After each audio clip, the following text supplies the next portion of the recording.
आइए ठाकुर साहब आइए। प्रणाम। प्रणाम तिलक सिंह।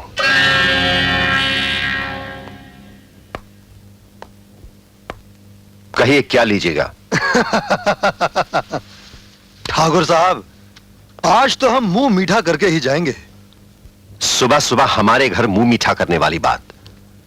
तिलक सिंह, खैरियत तो है? ठाकुर साहब, बात तो बस चुटकी भर की है, इतनी सी। चिंगारी भी चुटकी भर की होती है, जहर भी और अमृत भी। ठाकुर साहब, मगर ये चुटकी भर आपकी मर्जी की बात है, और उसके बाद बच्चों की खुशी की बात। बच्चों की खुशी? जी हां ठाकुर साहब, हमारा एक लौता बेटा है, उसे कोई लड़की पसंद ही नहीं आती। तो उसकी पसंद की लड़की क्यों नहीं ढूंढ लेते? इसीलिए तो आपके पास आया हूं ठाकुर साहब। तिलक सिंह, जो भी कहना है जरा सोच समझ के कहना। सोच कर तो घर से आया हूं ठाकुर साहब, बस थोड़ा सा समझ कर बोलना है। अब देखिए ना, आप भी ठाकुर, हम भी ठाकुर, आपकी रगों में भी वही खून दौड़ रहा है जो हमारी रगों में दौड़ रहा है। आप भी सूर्यवंशी और हम भी सूर्यवंशी। बात को रबर की तरह खींचो मत, क्योंकि हम में बर्दाश्त की हद कम है। ठाकुर साहब, जिस तरह आपकी छोटी बहन आपके लिए सब कुछ है, उसी तरह हमारा बेटा भी हमारे लिए सब कुछ है।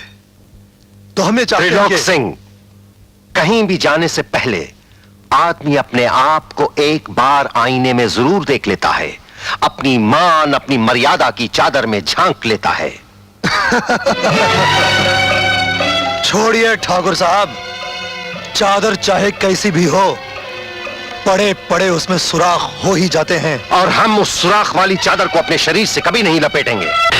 कान खोलकर सुन लो, हमारी बहन जिसको हमने बेटी की तरह पाला है, तुम्हारे खानदान की बहू नहीं बन सकती, कभी भी नहीं बन सकती। ठाकुर साहब, आप हमारा अपमान कर रहे हैं। अपमान तो तुमने हमारी बहन का हाथ मांगकर हमारे इस राजमहल का किया है। तुम्हारे खानदान के चर्चे जो सारे शहर में मशहूर हैं, तुमने कैसे सोच लिया कि हम अपनी बहन का हाथ तुम्हारे बेटे के हाथ देंगे? ठाकुर, बड़ी बड़ी बातें करना तो सभी को आता है, मगर सिर्फ बड़ी बात करने से इंसान बड़ा नहीं हो जाता। अपनी औकात को समझो त्रिलोक सिंह, हमें हमारी हैसियत मत समझाओ। हैसियत?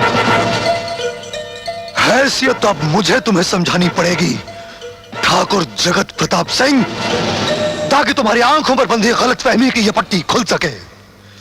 और यह भी मत भूलो ठाकुर कि इस शहर में तुम्हारा नाम, तुम्हारी इज्जत, तुम्हारी मान मर्यादा, तुम्हारी शान शौकत, तुम्हारा रुतबा, तुम्हारी ठाट बाट, इन सब को एक ही झटके में चकनाचूर कर सकते हैं, तुम्हें नेस्त नाबूद कर सकते हैं। और जिस राजमहल की छत के नीचे तुम सांसें ले रहे हो, जहां पर तुम जगत प्रताप सिंह बनकर बैठे हो, ये सब हमारी तिजोरी में कैद है।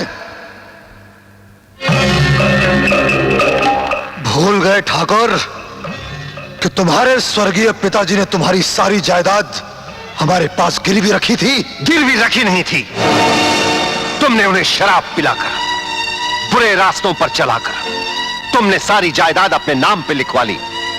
तुमने वही किया जो तुम्हारे खून में है। लेकिन एक बात याद रहे ठाकुर, शेर चाहे कितना ही कमजोर क्यों ना हो, फिर भी जंगल का राजा होता है। अगर तुम मुझे धमकी देने आए हो। तुम्हें धमकी नहीं दे रहे हैं ठाकुर, तुम्हें वक्त के साथ समझौता करने की सलाह दे रहे हैं। और एक बात याद रखना, अपनी बहन की शादी हमारे बेटे के साथ कर दो और अपनी इज्जत नीलाम होने से बचा लो। बात की बात रह जाएगी और तुम्हारे सूर्यवंशी खानदान की शान और शौकत भी, समझे?